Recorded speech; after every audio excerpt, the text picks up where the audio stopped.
Hola amigos, espero estén bien. Ustedes saben, esto es Envidentista. Hoy estamos con un nuevo video. Vamos a estar mirando radiografías, vamos a estar mirando el tema de radiología.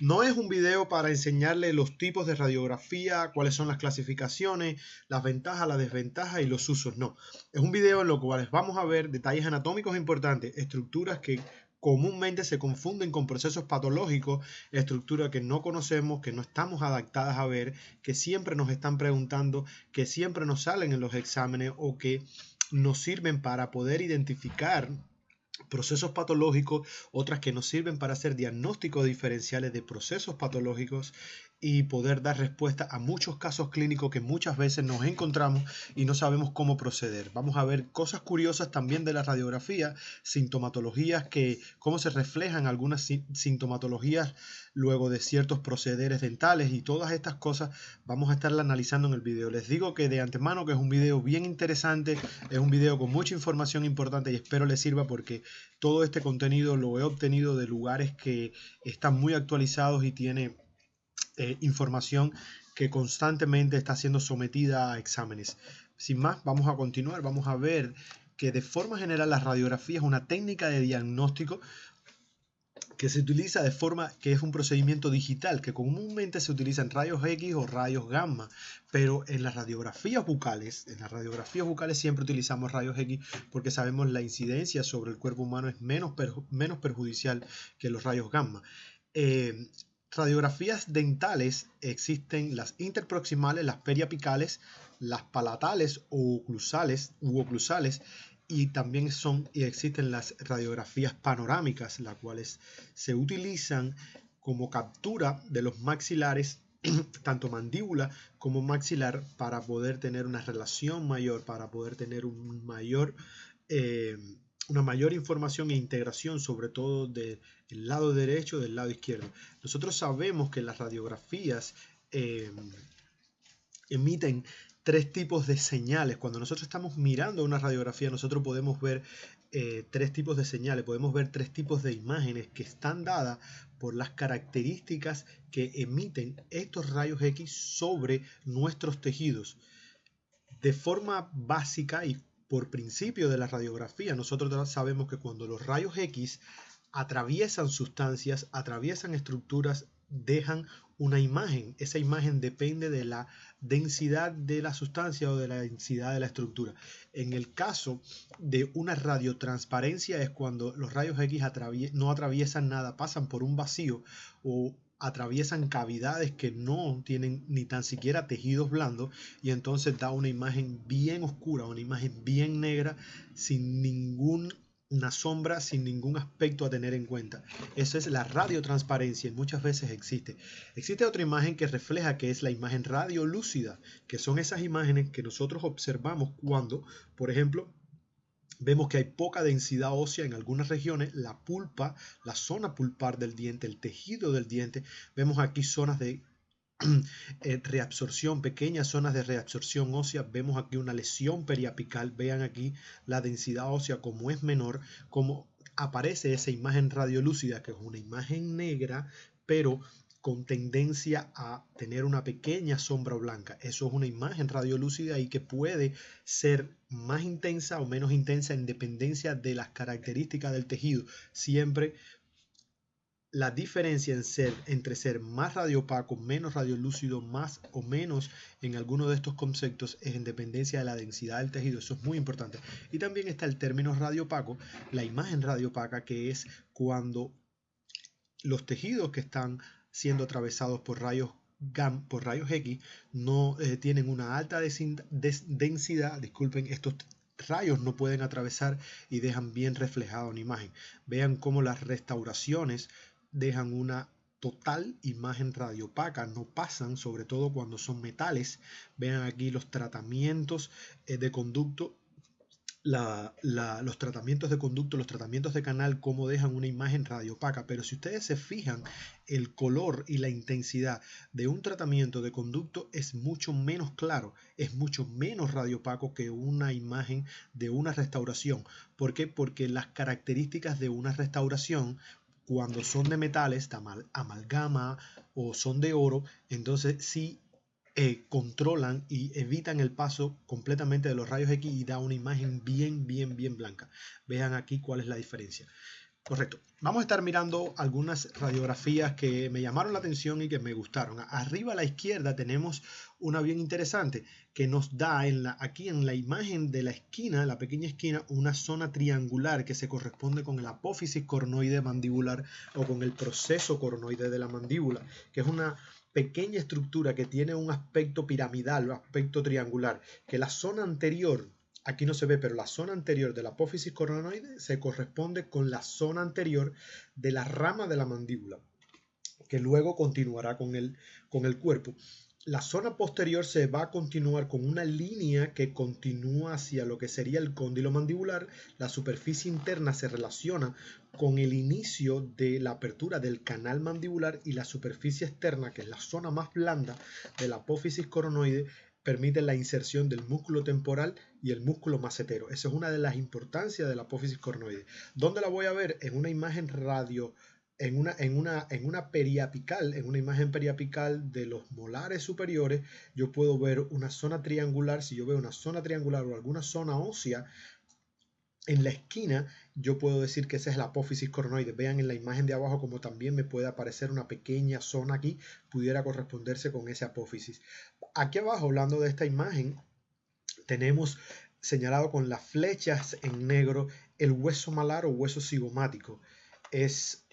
Vean cómo tiene una alta densidad, en la zona más posterior y se corresponde y se localiza en la parte superior y lateral de la cara, por fuera del maxilar. Y ustedes saben que tiene forma cuadrilátera y se constituye la parte esquelética de la mandíbula. La parte esquelética de la mandíbula está constituida por el hueso malar. Eso es muy importante. Vean otro detalle anatómico aquí muy importante que estamos viendo. Otra característica que se aprecia en la radiografía es como hay poca inserción del tercer molar en el hueso, lo cual pudiéramos nosotros deducir que va a ser una extracción fácil, una extracción que no lleva complicaciones, una extracción que no va a producirnos alguna fractura de la tuberosidad y que por lo general debe cicatrizar bastante rápido. Eso es uno de los detalles que estamos observando aquí que podemos analizar. Acá tenemos, arriba a la derecha, tenemos señalado con una pequeña flecha en blanco lo que sería el piso del seno maxilar. En el video anterior hablamos de los límites del seno maxilar y la relación con qué molares estaba. Vean la relación que guarda con el primer molar superior y con el segundo molar superior. Vean cómo no hay un compromiso de las raíces del primer molar superior con el piso del seno maxilar. Hay una zona ósea que me da un margen de seguridad para poder realizar una extracción. No así en el segundo molar. En el segundo molar vean como la raíz mesial tiene una relación bastante cercana con el seno maxilar. Tuviese que tomar otra radiografía, tuviese que analizar otras cosas, pero lo más seguro es que si la extracción se convierte traumática, difícil, o si no tenemos los cuidados necesarios, podemos provocar una comunicación bucosinusal. Y si esa raíz fisiológicamente está adentro, no vamos a poder evitarlo y tenemos que tomar medidas pertinentes. En la imagen de abajo a la derecha tenemos una vista muy clásica, es molares inferiores, la zona más posterior del cuerpo de la mandíbula, y se observa una línea radiopaca bien intensa que se relaciona con el tercio inferior de la raíz de las raíces del tercer molar inferior, y se corresponde con la línea oblicua externa, que es una cresta ósea que es irregular, que está situada por la porción externa del cuerpo de la mandíbula y que por lo general da una imagen bastante característica, y no podemos confundirnos cuando nos salga en una pregunta línea oblicua interna. No, la línea oblicua externa me da una imagen bastante clara y no la debemos confundir con la interna. Es muy importante que tengan eso en cuenta. En la imagen acá tenemos, en las radiografías superior izquierda, tenemos el foramen lingual. El foramen lingual es una pequeña abertura que está situada generalmente en la línea media de la cara interna de la mandíbula, por encima de la espina mental. Ahí se encuentra esa pequeña abertura que es superficial Y muchas veces nosotros no tenemos en cuenta y podemos confundirnos con alguna lesión o nos llama la atención, pero siempre que tengamos esta radiografía, la pregunta sobre la espina mental, disculpe, sobre el foramen lingual, se las van a hacer, siempre va a ser esa pregunta.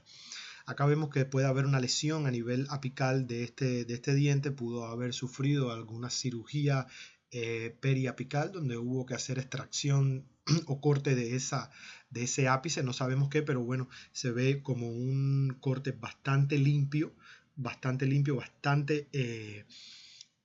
recto, y no tiene aspecto de que pueda ser una lesión, pero bueno, definitivamente este diente estuvo sometido a algún proceso, pero tampoco tiene un tratamiento de conducto, un tratamiento de canal, por tanto tendríamos que ver qué características tenía ese paciente ahí. En la imagen en esta imagen a la derecha tenemos una estructura muy importante a tener en cuenta, que es el foramen incisal. Vean cómo con flechas blancas se señalan lo que son los canales incisales que van a terminar en el foramen incisal, que se conoce también como agujero palatino anterior o agujero nasopalatino, que por ahí salen los nervios nasopalatinos del suelo de la cavidad nasal, ¿ve? Junto con la arteria esfenopalatina, y van a darle, como ustedes saben, que hemos visto en otros videos, inervación e irrigación a la membrana de la mucosa que cubre el paladar duro. Es importante esta radiografía porque el agujero incisal siempre es diagnóstico diferencial de alguna lesión relacionada con los incisivos centrales, alguna lesión lateral a la raíz. En la zona media, si me hacen alguna pregunta o me ponen una radiografía parecida, es para que yo haga diagnóstico diferencial del agujero incisal con algún tipo de lesión lateral a los dientes, a los incisivos laterales, a los incisivos centrales, disculpe. Es muy importante que tengan eso en cuenta. El foramen incisal da una imagen bastante radiolúcida, una imagen bastante clara, bastante grande, y no deben confundirse porque él no va a presentar aspecto de cortical, no va a ser bien redondeado, no tiene nada que ver con un quiste, no tiene nada que ver con un granuloma. Tengan eso bien en cuenta. Y en la imagen inferior le traigo lo que es un tipo de anomalía dental. No vamos a estar hablando de las anomalías dentarias porque es entrar, disculpen, mucho tiempo en un tema, pero vemos como hay un diente envaginado en este diente que tiene obviamente una anomalía bastante peculiar de forma porque se está haciendo relación aquí a un diente lateral. Vean que aquí estos son los dos centrales y él sería el diente lateral y tiene un diente envaginado. ¿Por qué sabemos que es un diente envaginado? Vean la estructura que se encuentra dentro de la cavidad pulpar de este lateral. Disculpen, cómo tiene una propia cavidad pulpar, como tiene una estructura dental que se puede corresponder a una zona malformada de dentina y esmalte que da un aspecto radiopaco. Vean también cómo está señalado aquí una lesión lateral a la raíz de ese diente, no tan apical, pero sí lateral a la raíz de ese diente, que puede haber sido producto de algún proceso de algún proceso de necrosis pulpar que esté sufriendo el diente o algo. No sabemos bien claro qué es lo que puede hacer, pero aparentemente no observamos una imagen de cortical bien definida, no está bien delimitada, por tanto podemos descartar que sea un quiste, pudiera ser una lesión que está evolucionando a ello, pero es muy difícil por una sola radiografía dar un diagnóstico definitivo. Las radiografías oclusales son muy importantes porque nos permiten hacer estudios más amplios de las áreas óseas. Podemos ver fracturas alveolares del paladar, del cuerpo de la mandíbula. Nos permite delimitar lesiones quísticas y tumorales, sobre todo en el paladar. Es muy importante siempre. Es la radiografía que debemos utilizar cuando estamos buscando alguna lesión en el paladar. Cuerpos extraños, también cuando hay algún cálculo en los conductos mandibulares, va a aparecer alguna imagen radiopaca en este espacio que está aquí. Como los tejidos que están en este espacio son tejidos blandos, la lengua, los músculos intrínsecos y extrínsecos de la lengua, conductos, arterias y nervios, no hay una imagen Esto es una imagen radiolúcida, no da una imagen radiopaca. Aquí, que no les quepa duda que está atravesando tejidos, pero es una imagen radiolúcida porque, recuerden, atraviesa tejidos blandos. La imagen radiotransparente la dejamos para la parte de afuera, que no está atravesando nada, es en un vacío. ¿Ven? En la imagen del centro le traigo una anomalía muy peculiar. Es un supernumerario, el más común de todos los dientes supernumerarios, que se conoce como el mesiodén, que es un diente pequeño que aparece siempre entre los incisivos centrales. Es muy importante que lo tengan en cuenta. Cuando un supernumerario aparece entre incisivos centrales superiores, estamos hablando del mesiodén, y a su vez es un supernumerario. Pero si ese diente aparece entre lateral y central, ya no estaríamos hablando del mesiodén. Mesiodén solamente para el término medio de los incisivos centrales superiores. Vean cómo se ve ese diente pequeño. No tiene bien delimitada un área pulpar, aunque sí se puede ver un poco un aspecto radiolúcido ahí, pero sí evidentemente hay una forma de la corona bien desarrollada, hay una línea, vean cómo hay un borde más radiopaco que esta zona acá, lo que se corresponde con la mandíbula. Vean cómo hay una pequeña línea en esta zona de la raíz que se puede corresponder con el ligamento de esa raíz y otras estructuras. Aquí se superpone con la raíz del incisivo central, pero no sabemos cuán cerca está. Para eso pudiéramos utilizar una imagen oclusal que nos va a dar la posición exacta de ese incisivo central, de ese mesiodén, disculpen. En la imagen de acá, en estas 4 imágenes, es muy importante tener en cuenta algunas cosas de las cuales vamos a estar hablando. Vean, acá es la típica imagen que se observa cuando hay una extracción reciente. Cuando yo he hecho una extracción reciente, me va a dar esta imagen borrosa. Aquí no hay un fallo de la radiografía. Quizás no tenga la mejor calidad, pero no hay un fallo de la radiografía. Es una imagen bastante borrosa, bastante teñida y que es característico de una extracción reciente.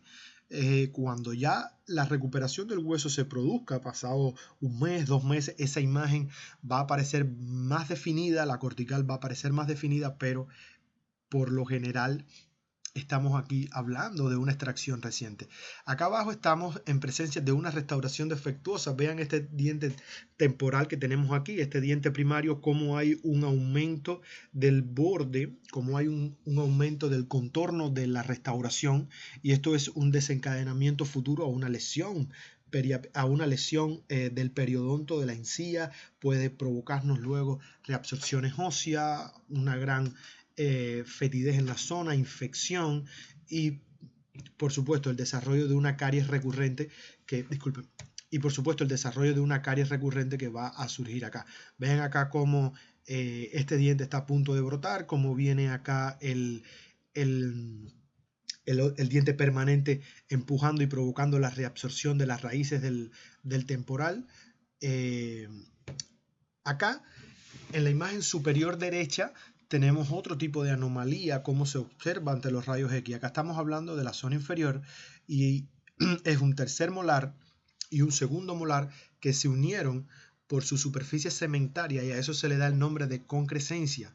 Cuando 2 dientes se unen por la superficie cementaria, estamos hablando de una concrescencia. Es un tipo de fusión, es un tipo de anomalía de fusión y se produce cuando es unión por la superficie cementaria de las raíces. Es importante que lo tengan en cuenta. No hay relación de las coronas, relación solamente de las raíces. Vean cómo se ven y vean cómo puede estar impactando en este primer premolar inferior, en primer molar inferior, disculpen, y la cantidad de hueso que quedaría para que esta estructura brotara, o la cantidad de hueso que hay que romper para poder acceder a esta estructura. Vean en la imagen inferior derecha lo que se conoce como las caries recurrentes, las caries que suceden debajo de las restauraciones, por lo general las restauraciones grandes de amalgama, que tienden a contraerse por sus propiedades, por la presencia de algunos metales importantes que tienden a a perderse, a disiparse, como es el caso del mercurio, tienden a dar la recurrencia a lesiones recurrentes. Y vean cómo hay una zona radiolúcida pequeña debajo de esta restauración. Es lo que le llamamos una caries recurrente y es muy apreciable en las radiografías periapicales, es muy apreciable. Vean aquí también, que no era lo que estamos tratando de hablar, pero vean cómo este molar está solamente, no solo impactando en las raíces, está completamente retenido, viene completamente horizontal y es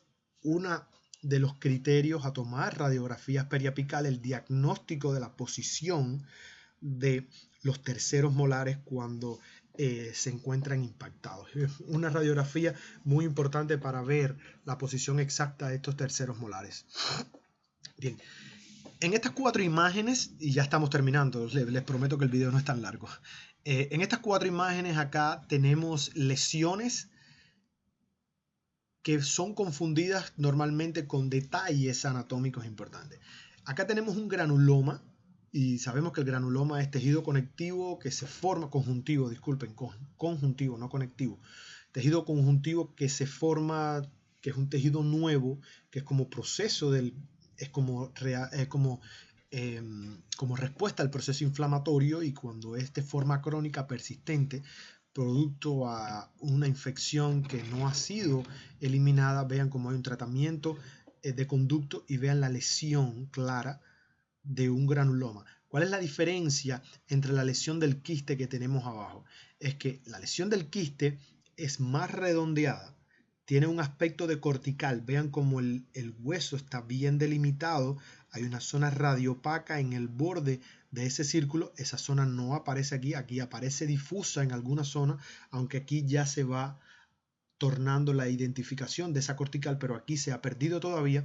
Pero vean el tamaño, vean cómo el círculo que me forma la lesión quística es bien delimitado, bien redondeado. Eso es un aspecto importante para la hora de hacer un diagnóstico de un quiste entre un granuloma. Bien delimitado, aspecto de cortical, y ya en el quiste la imagen va a ser más radiolúcida que el granuloma. El granuloma presenta tejido de granulación y que resiste más el paso de los rayos X. Aquí no hay ya tejido de granulación y el paso de los rayos X es mucho más fácil, por eso da la lesión más oscura. ¿Por qué se lo he puesto con estas 2 imágenes? Porque acá vemos, acá tenemos la tuberosidad del maxilar, pero vemos una zona que se corresponde quizás con el seno maxilar que no tiene nada que ver con una lesión. Y aquí tenemos el agujero mentoniano. Cada vez que vemos una radiografía de los premolares inferiores y nos hacen una pregunta acerca de una zona radiolúcida que hay entre esas 2 raíces a nivel apical, nosotros tenemos que estar convencidos de que ese es el agujero mentoniano. El agujero mentoniano no se puede confundir con ninguna lesión quística ni con una lesión granulomatosa. Ahora, pudiese dar el caso de que haya una lesión granulomatosa o lesión quística en esos molares y también esté cercana al agujero mentoniano y se me superponga, pero yo tengo que tener bien claro que ahí hay una zona radiolúcida que se llama agujero mentoniano y por donde ustedes saben que salen arterias, salen venas, salen nervios para irrigar lo que es la zona mentoniana de la mandíbula.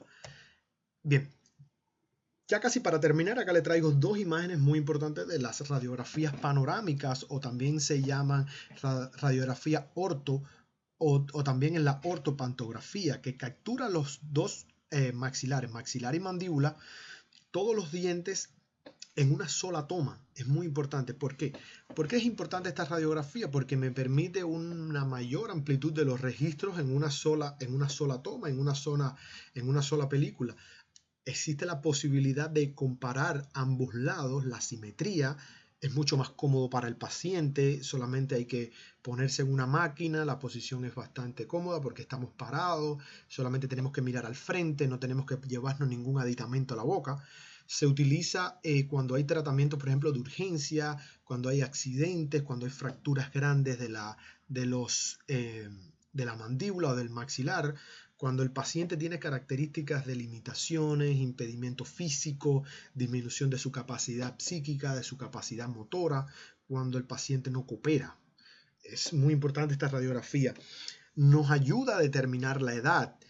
Y vamos a hablar de eso al final. Vamos a ver, vean, los contras es que hay menos nitidez, se pierden detalles, la forma del tamaño de los dientes no es la que realmente es, puede haber una falta de proporción entre las posiciones dentales, no es una radiografía para ver posiciones anatómicas y relaciones de oclusión. Las estructuras que se encuentran fuera de la capa del examen, vean que puede haber superposición en los casos de las zonas proximales. Ven, en los casos de grandes maloclusiones, cuando es una clase 2, cuando es una clase 3 de oclusión, nosotros no podemos ver porque nosotros no sabemos si esta mandíbula es prognata, si es retrognata.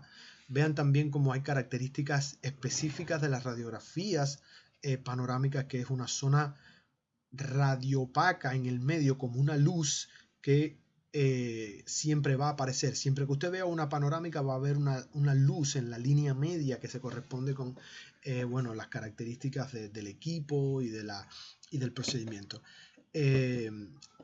Vamos a hablar de la edad, un poco de la edad. ¿Qué nos permite la radiografía panorámica con respecto a la edad? Es la mejor radiografía para poder diagnosticar edades, para poder ver las edades. Por ejemplo, yo me guío cuando veo más estructuras en la boca, yo digo que ese paciente es más joven. Si estamos hablando de denticiones mixtas, si tenemos un niño, si es un niño que nosotros no podemos identificar si tiene 7, 8, 9, 10 años, yo puedo decir que a medida que hay más estructuras en la boca, el niño es más joven porque tenemos los temporales y tenemos los permanentes que vienen saliendo. Vean como en esta imagen acá que está menos definida, tiene menos resolución. Vean como ya han brotado algunos temporales, solamente queda este temporal por acá. Vean cómo viene una bicúspide, cómo viene un premolar, como ya han brotado los cuatro permanentes incisivos inferiores, los 4 superiores, han brotado los 2 caninos inferiores.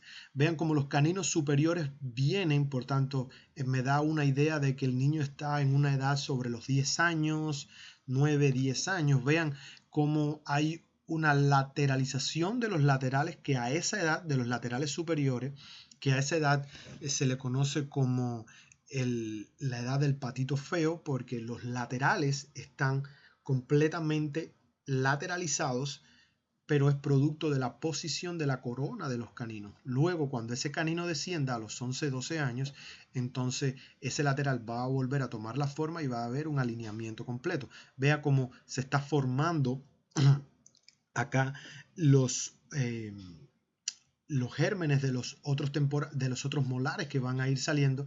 Vean cómo no se ha formado acá, no se ha terminado el cierre apical de los caninos, pero sí ya se formó el de los centrales, y eso son detalles anatómicos que siempre me ayudan a mí a determinar la edad exacta del paciente. Me ayuda a determinar el proceso por el cual está atravesando y cómo vienen, si estos dientes permanentes que se están formando, estos gérmenes, se están formando de forma correcta. Nosotros tenemos que ver siempre que se forme primero la zona de la corona por un proceso de formación embriológica. El diente comienza a formarse a partir de la corona dentina y después lo que es todo el proceso de la pulpa y la raíz. El diente se forma desde sentido coronal hacia abajo. Y vean como siempre, cuando ya yo tengo una buena imagen de una corona bien radiopaca y después me viene una imagen un poquitico más radiolúcida, yo puedo decir que ya ese diente viene formándose bien. Así que tengo buenas señales en ese sentido. Y bien, para terminar, acá le traigo 4 ejemplos de radiografías que tienen problemas, que no fueron bien tomadas. Acá vean una radiografía panorámica que no hay buena resolución, hay aumento de la luz del cono en la zona media. Acá estas 4 radiografías que forman parte de una sola secuencia, vean como no hay no hay detalles específicos, no se ven, no hay resolución de disculpen, no hay resolución de las estructuras dentales, es un error también de la radiografía. Ven acá como hay un corte del cono que no está bien puesta, la película no se puso correctamente dentro de la boca y hubo un corte del cono de emisión de los rayos X, y acá como hay totalmente un problema a la hora de la intensidad de la luz, del revelado y del proceso, como no se pudo tomar las relaciones que aparecen en la zona de las raíces, y solamente hay una zona radiopaca con una zona radiopaca con una zona radiolúcida bastante poco delimitada. Estos son radiografías viejas que lo estaba utilizando para ver estos errores. Espero que el video les haya gustado. Sé que es bastante largo, yo creo que el más largo de todos mis videos, pero era importante porque créanme, hay muchas más cosas de radiografía que deben saber, pero los invito a que este video los ayude a seguir investigando en el mundo de la radiografía, porque es muy importante. Si nosotros logramos comprender la radiografía, le vamos a dar solución a casi todos los casos clínicos. Así que espero el video les haya gustado, compártanlo, denle like y los espero en el próximo video. Muchas gracias.